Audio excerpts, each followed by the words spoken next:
It's the end. You seem to be implying that what the Americans said at the time of Madrid should be taken honestly and seriously. The Americans never had any intention of pushing forward with that. So you tell me. So you inform me. Do you believe they did?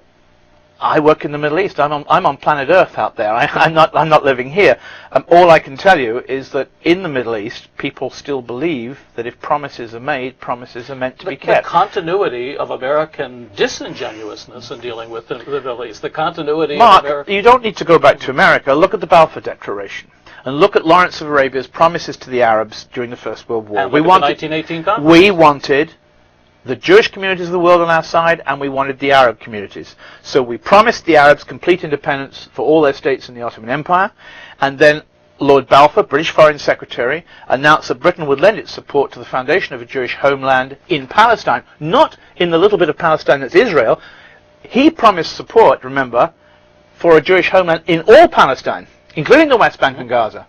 So not only did the British give their promise of support to something that many Jews would say was not fulfilled. They've only got a little bit of Palestine. That would be their argument, or could be their argument. And the Arabs, of course, could say, well, you also you allowed the king to be thrown out of Damascus. You carved up Lebanon, talking about the French now, and the British failed miserably in everything they did in Palestine until it ended up, in Churchill's words, as a hell disaster. And at the same time, we, the West, promised the Arabs independence. We promised Faisal, come to the conference in Paris, and Arab interests will be taken care of. So that's why I'm pointing out that Madrid is part of a sequence. Yes, but if you work on the principle that all promises are actually cynical, then there's not much point in you and I having a discussion on this program, because we have to work on the principle that people mean what they say, and then we have to investigate and dig to find out if they're telling the truth or not. That's my job. Well, maybe that's the difference living in Washington. You see, living in Washington, one reaches the conclusion people do not mean what they say, that anybody who takes American politicians seriously... But the interesting thing is that although you say that, you don't hear it, and I don't read it in your newspapers, and I don't hear it on your television stations. Absolutely. In any event, come back again. I mean, you can tell me about Washington if you want, and whether I believe you is different. The point is that we must go back and see what actually happened on the ground over the... You keep talking about the peace process. Mm-hmm. In 91, there was a structure set up that might have worked. The moment the Oslo Agreement came in, it destroyed the foundation of the 1991 242. There were no international guarantees. There was, we Europeans spread our rewards around, of course. We gave out peace prizes, money, embassies were allowed to open in Europe. And we're not going to be given our rewards back now, it's dead. But however... you don't get your money back either. No. And indeed, even when we invested our money, we weren't allowed to go to the stockholders meeting because the Americans said, no, we will decide the Middle East. The Europeans do not have a political voice in it. You were very keen to have our money, but not our voice. Mind you, after Srebrenica in Bosnia, do we blame you? However, and there, if you want to talk about cynicism, you can go on again. The fact of the matter is that under 242, under Oslo, it was possible for both sides to break that agreement, and neither side would have to adhere to it. And the moment that... I remember the first thing that struck me at the day I was in Cairo when it was announced that Arafat had done this deal, and the first bits of it came out. And I'd just been interviewing Mohammed Hakel, the famous Egyptian former confidant of Nasser, former editor of Al-Ahram, author, well-known author in America as well. And I called him up on the phone and I said, Arafat has just mortgaged his house. And he said, no, Robert, he hasn't. He has sold his house twice over. And I wrote a piece... different people. And I wrote a piece in the paper that night saying that it was over, it was finished. There was going to be no peace. And I remember I went straight to the West Bank, and I travelled the journey from Jericho to Gaza. Of course, I had to cross part of Israel, but through all the Palestinian villages. And without exception, everyone I talked to was against Arafat and the agreement. Although the public opinion polls put out by the Palestinians was 90% for the new peace. And my mail coming into the paper and to my editor was very, very hostile towards me. Fisk didn't want peace. Fisk must like terrorism. Those ridiculous, rubbishy things to say. The fact is it was an unjust peace. From that first day, State Department officials in the Middle East started referring to the West Bank not as occupied, but as disputed. And that moment was the way downhill, because the moment it became disputed, there was no illegitimacy in occupation. The occupation illegitimacy, because you're not meant to occupy other people's lands, it's not a nice thing to do, and that applies to Arabs in other countries as well, of course, if they occupy them. From that moment, it was a rocky downhill path. And again, to quote Churchill, each step you went down got more difficult to take, and the path crumbled more and more until there was no path left. And that's what's happened now. And what you have, for example, and the classic example of how this works out, is a situation where Benjamin Netanyahu announces he's going to build new Jewish homes in Har Homa, which is a disputed hill according to your newspapers and television. There's nothing in dispute about the hill. It's occupied land, and building that settlement, let's call it a settlement, which is what it is in total violation of international law and UN Security Council Resolution 242, which is the very basis of the original peace process. It's not Netanyahu doing it. The Labour people had announced a year before I'm aware that of this was going to be done. Yeah, okay. What about Gilo? What about Malay Adonai? No. What about all hold on a minute. The point I'm making is that we're dealing here, we have to deal with the specifics. I'm a newsman. Mm-hmm. It was that specific starting of the construction on that settlement that was the stake through the corpse of the peace process. For two reasons. The stake through the corpse? Yes, because it was never going to work. This was still on. But that stake went into it, and it did two things. It cut off the middle and the end, because it went through the middle of the heart, because it struck at 242 and destroyed any possibility that 242 was going to be adhered to, and that was supposed to be the foundation, land for peace. And it also cut off the head of the corpse, because the final settlement talks on Jerusalem are now meaningless, because this new settlement, Har Homa, or as the Arabs call it, Jabal Abu Ghanem, is the last segment in the string of concrete of Jewish city round Jerusalem that has now effectively cut it off. When those buildings are built, there is no Palestinian capital in Jerusalem because it is surrounded. So the final status talks on Jerusalem are now meaningless. So the head is cut off and the stake's through the heart. The peace process is dead. You're watching Mideast Realities. I'm Mark Bruzonsky, your host. Our guest, Robert Fisk, one of the most preeminent writers, journalists. He's been in the Middle East for 21 years, and the peace process is dead. Well, if the peace process is dead and the Americans have to have a peace process, there seems to be a contradiction there. I wish I could tell you that I could see a way out of it. I wrote 2 weeks ago. I wrote in my paper we decided to tell our readers that it was dead, and I wrote it on the front page. And I said there, as a matter of fact, that Arafat will probably go down in history as a man. May go down in history as a man who promised a Palestinian state and created Bantustan. That Netanyahu is the man who promised his people security and who may give them war. I also said that if the Quran permitted alcohol, the mullahs of Tehran would be drinking champagne and toasting Netanyahu with every glass. And I wrote that on our front page, and I thought it was time we told our readers the truth, which is not, frankly, what I read in the American press, where you could still believe that this corpse is alive. It's quite remarkable. However,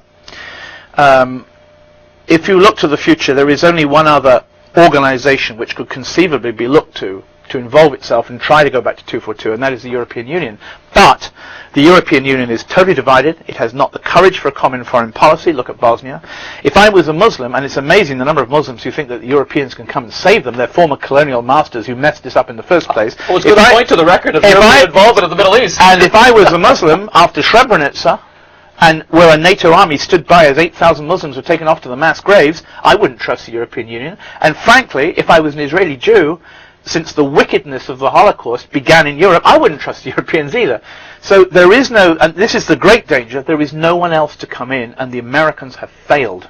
American credibility is zero now in the Middle East. Again, when I'm here in Washington or in New York or up in Boston a few days ago, it seems, nobody seems to realize this.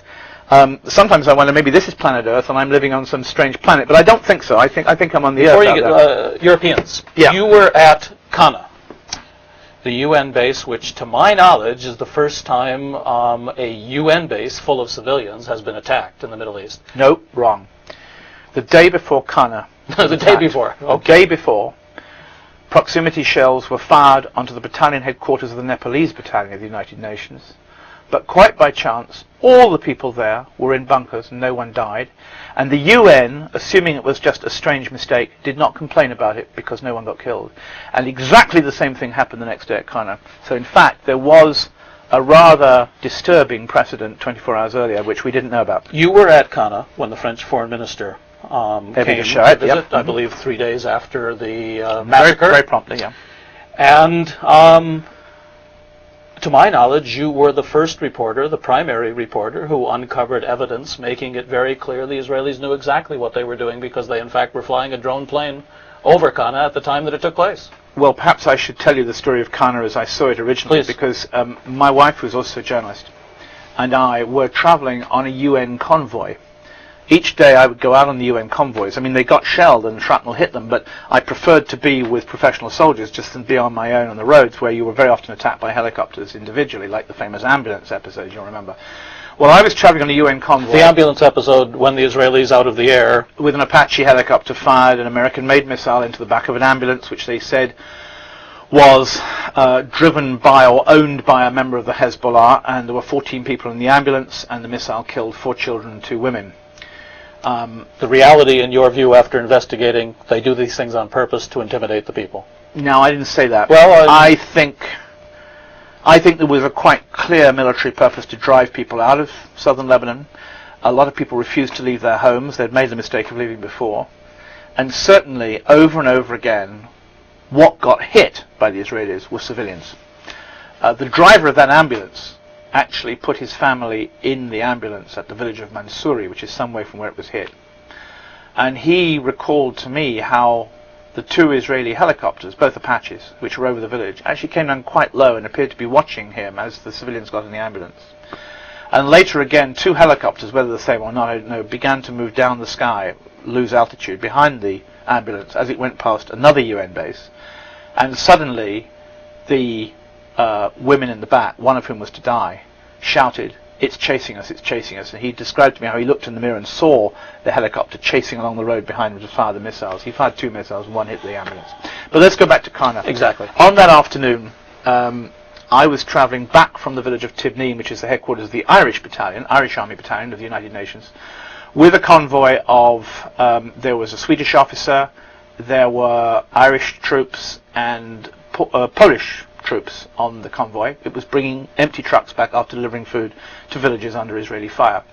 The convoy commander, Commandant Eamon Smith, is a friend of mine, actually. He's from County Cork, and I was in his lead vehicle, and we were passing a village called Sitakin, about 3 miles from Qana, when we heard a boom boom over the top of a whiffle sound of shells and a whoom whoom from Qana. And we looked at each other, and we were in the same vehicle, and I said, "Yeah, my God, that's very low firing. This is coming in near Qana." And he said, "Yes." And then we had boom, boom, boom, this extraordinary noise of this very frightening noise when shells go over. Again, whoom, whoom, whoom onto Qana. And then the radio started going, and we heard a Fijian soldier saying, "Our headquarters, our tactical headquarters is under fire. We're under fire." And then a voice said, "People are dying here." And the Lebanese army liaison officer at Qana broke in on the air and said, "People are dying. Help us, help us. We hear the voice of death." And we couldn't hear the voices, but of course people were shrieking. There were people being amputated by these proximity shells. Their heads were being cut off. Their arms were coming off. We know now that the back gates were burst open as dozens of people with arms and legs missing or hanging off them by bits of skin crawled out on their knees, covered in blood, trying to escape from the headquarters as these proximity shells came in again and again. 17 minutes in all. Very shortly after the first shells came in, the UN headquarters at Nakura was confirming to the Fijians that help was on the way, that they were telling the IDF, "Stop shelling, for God's sake, stop shelling." At that stage, Commandant Smith looked at me in the vehicle, and we just said nothing. We knew there would be terrible casualties, because we'd been to Qana early in the day and seen the place just crowded, crammed with people. You could have literally been there. Well, we were very shortly afterwards, because we drove straight to Qana, of course. Oh. And when we got there, the shells were still falling round the base. I remember talking to another Irish officer, and we both said this would be terribly dangerous, but we both felt that it was worth the risk, that what had happened was so terrible that you have to put that aside and go there. Did you believe at the time it was a mistake? Did you believe at the time the Israelis were doing it knowing what they were doing? Yes, I thought they were You doing believe it. that I think they knew what they were doing. The Israelis had a base in Qana for years under occupation, up to 85. They've got videotapes of every vehicle. They've got very good maps. They have exact position. They've got satellite precisioning for their artillery. I mean, either this is the most inefficient army in the Middle East, or it is an elite army. But if it's the most inefficient, well, something's very strange. I mean, if it's elite, how they hit Qana? And we had a whole series. We'd had the ambulance. We had an episode on the same day in Nabateer's Qana where a missile was fired into a building and killed 9 members of a family, including a 2-month-old baby. We'd had a missile fired into the southern suburbs, which beheaded a little girl. We had a missile fired at a car near Gier, which killed a young woman having a sandwich. I mean, it went on, and they were all mistakes. I mean, there is a limit. I mean, it's like a man who gets divorced 3 times and keeps saying his wife doesn't understand him. There comes a point where you have to say, I don't believe this But anymore. as you say, are we on the same planet? Right. Because what you're describing is not what we were doing here. No, let me go back to what we saw. We got to the gate that had been burst open at the back, and there was a river of blood. I mean, I'll tell you frankly what it was. There was a river of blood coming out of it. I remember the blood going inside my shoes. It poured over the top. We got inside, and it was a butcher's shop of babies without heads, women without arms, shrieking and screaming like animals.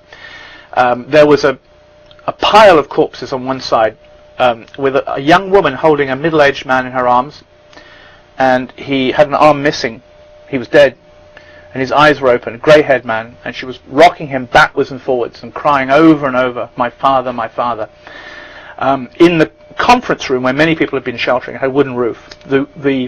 Those who were not so badly wounded that they died were cremated alive because the roof came down on fire and burned them to death, and there were literally skeletons on fire with the last bits of humanity burning off them as we approached it. There were 800 civilians there given refuge by the UN. By the Fijians, and they'd gone there because in many cases the Israelis had announced over the radio that their villages were going to be shelled. And the UN had repeatedly told the Israelis that there were refugees in their headquarters, in all the various headquarters. The Irish had them, the Finns had them. I mean, it wasn't just the Fijians. So why did the Israelis do it? Well, my investigations have gone on for a long, long time. As far as I understand it, what happened was this.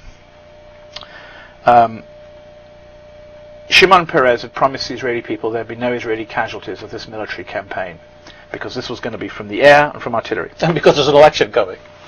Well, that was something to do with the campaign, but that's a different issue. On the afternoon or on the morning of Qana, we now know that an Israeli patrol of soldiers did go north of the occupation zone, entered the UN zone, and arrived very close to the village of Siddiqeen, where I was with this Irish commandant in the convoy, and started to plant booby-trap bombs next to a hillside, presumably in the hope that the Hezbollah would walk up to fire some missiles and they could blow them up. Right. This particular place where they were planting the booby-trap bombs is clearly visible from Qana, and a Hezbollah unit saw them planting the bombs, saw Israeli troops on the ground, and they'd been waiting for this, because they couldn't hit the helicopters, and they can't hit the artillery, but they were waiting for it. And they set up a mortar position 600 feet from the UN compound, and let us again not be romantic about this, the Hezbollah frequently used, both then and has done before, to get close to UN bases on the hope that the Israelis wouldn't fire back, and so they would be protected while they fired. So let us not have any illusions about that. They fired their mortars from 600 feet away in a cemetery. I went there afterwards and I could see the burn marks on the ground. I know where they fired from. And up on the hillside at Siddiqeen, these Israeli troops, who officially were not there, and they were planting booby-trap bombs, found mortars falling around them and called for help. The immediate response to the Israelis was to pour artillery fire into Qana. Just pour it in. But the Israelis have the capability of shooting specifically at 600 yards from Qana. Don't they? Well, they have pinpoint precision. I think that what happened, well, I know that very shortly after Qana itself was hit, the base, I have good information that the senior Israeli intelligence officer on the Lebanese border, who was the intelligence officer for 3 artillery batteries, including the one that was firing at Qana, immediately red flagged it. He said, hang on, there is a problem. This is a UN base of refugees there. I also have reason to believe that his warning was immediately overruled by higher command, who were more concerned to get those soldiers out than they were worried about any Arab lives. And they figured the easiest and best way to do that is to attack the base. Well, hold on a second.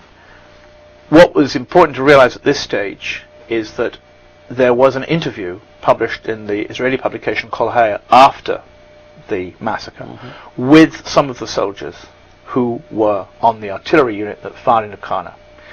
And 2 of them referred repeatedly in the interview to Arabushim, a Hebrew word that means Arabs, the equivalent of saying nigger about a black person. Right. They talked about how there were very few Jews, there were lots of Arabs, it was their fault, why did they have the Hezbollah in the area anyway? And I think that we also know, we were told at the time by the survivors and the Fijians, that there was a photo reconnaissance aircraft going round in the sky above Kano during the shelling. This is an aircraft that shows live-time television and can be seen by the battery controllers for the artillery. I saw lots of drones during this period flying over me, and I saw drones in the morning. When I got to Kano, all I can remember is smoke and fire and shelling. But the survivors told me they saw the drone. In fact, the Arabs called it Kamel, because UK is a uncle of Camel. UK is a coding for the drone. And in order that their children shouldn't be frightened of these Israelis, they're rather sort of sinister little things. They go, the noise they make. They always made fun. This is Uncle Camel coming over. Essentially, it's a flying TV camera. It's a flying TV camera. Very good point. It's a camera platform. There's nobody in the plane. It's very small, and little propellers on the back. There are different kinds. Most of them made in Israel, although some, no doubt, manufactured by your country. And they said that there had been a plane taking photographs. Watching, round and round. In fact, it came along apparently before the shooting, and many of them became very worried. One man told me that as he ran, he heard the Hezbollah firing mortars. He thought he would be much safer if he ran into the UN headquarters, where he would have died. And he was running down the street, and the shadow of the drone passed over him, and he became frightened and went back to his home, and his life was spared, of course. Well, what happened then? In the aftermath of the massacre, the Israelis stated that they did not, and they stated on the record to the United Nations, to the press, everyone, they did not have a photo reconnaissance aircraft over Kano before, during, or after the massacre. And Peres made these impassioned speeches about how it was a terrible accident and Israel would never do Well, maybe Mr. Peres thought that. However, I quickly came to the conclusion that the statement by the Israelis that they didn't have a drone over there, the interviews I did with people were so strong, I decided that that was an untruthful statement. Then we discovered, and of course time goes by now, days are going by, and the war continued. Then we discovered that, unbelievably, at a UN position about a mile from Kano, run by the UN's Force Mobile Reserve, which is made up of all the nations who are involved in the peacekeeping force, which means Irish, Norwegian, French, Finnish, Ghanaian, Polish, that a young Norwegian soldier there, as the shelling began, pulled out his amateur video camera and started taking pictures. Movie videotape. And the rumour went round that on this tape he got the drone as the shells fell on Kano. Again, let us go back to the day of Kano. As we're driving into the base, we can see the shelling, and Commandant Smith actually calls up the Fijians and said, "Is that you under shell fire? Are you still under shell fire?" And they said, "Roger, Roger." And then he goes back to Nakuru again and says, "UNIFIL headquarters, Fijian headquarters is still under shelling. Repeat, it's still under shelling." Very important little bit, because this was said, as we later found out, while the drone was overhead. Anyway, as the days followed, we heard about this film. Then we were told, I was told by one soldier, that he didn't know even if the drone was caught on the film or not, and if it wasn't there, then it was just a film of shelling. Then I was told, I went along to the burial after the ceasefire, the burial of the 109, as we now believe it was, victims, of whom 55 were children. Mass grave, and they're buried just beside the camp where they died. They're buried within feet of the place of their death. And many of the young Fijian troops there were crying, because they knew them. I mean, some of the soldiers, in the evenings when they thought Kano was safe, these refugees had been there several days, the Fijian soldiers were, taking the babies from their mothers and rocking them and putting them to sleep, and then they had to pick up these same babies in pieces. So for many of these soldiers, they were very, very upset, deeply, deeply shocked at what had happened. And one of them came up to me and he said, "Mr. Robert, I think there was a film, but I don't know if the drone was on it." Then I learned that the Norwegian soldiers had been told to give the...